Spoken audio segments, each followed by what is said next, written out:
passe-t-il entre 20h et 23h? Vous nous dites que toutes les positions que nous adoptons entre 20h et 23h seraient à l'origine de notre mal de dos. Quand j'ai reçu ce livre du docteur de François Stévignon, kinésithérapeute, je me suis dit, encore un livre sur le mal de dos. Et bien là, le concept de ce kiné, c'est de dire, le mal de dos, on le construit entre 20h et 23h. Et pourquoi? Tout simplement parce que après une journée de travail ou après une journée entière, on rentre, on se relâche. Et on met ce dos dans n'importe quelle situation. Et c'est ça le problème. Regardez les situations à risque. Et comment on corrige ça? Regardez. Mal de dos, mal du siècle.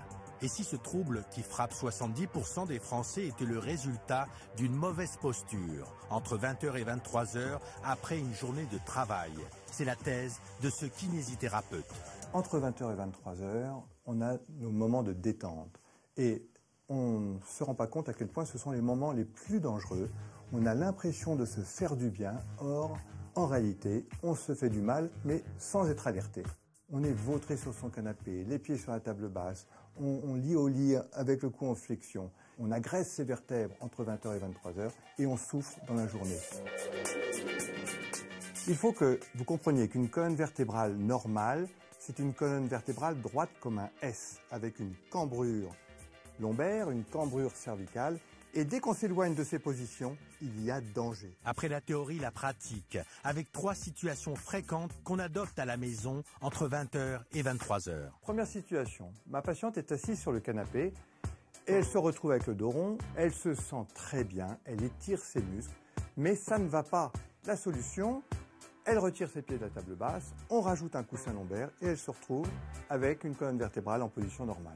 Entre 20h et 23h, j'avais pas l'impression de faire n'importe quoi, j'avais seulement l'impression d'être au repos, d'avoir ma colonne vertébrale au repos et pas de forcer sur mes vertèbres. Donc maintenant, je fais très attention à mon dos. Du coup, je n'ai plus mal du tout, ni la journée, ni le soir.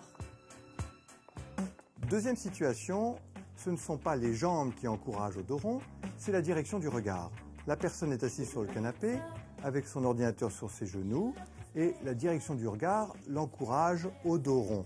La solution, c'est de surélever l'ordinateur pour avoir une direction du regard qui est à angle droit par rapport au buste. Je pensais me détendre le soir, alors qu'en fait, je ne faisais qu'aggraver la situation. Depuis que j'ai corrigé mes postures le soir, maintenant, je peux avoir une très belle journée sans avoir à me plaindre de mon mal de dos.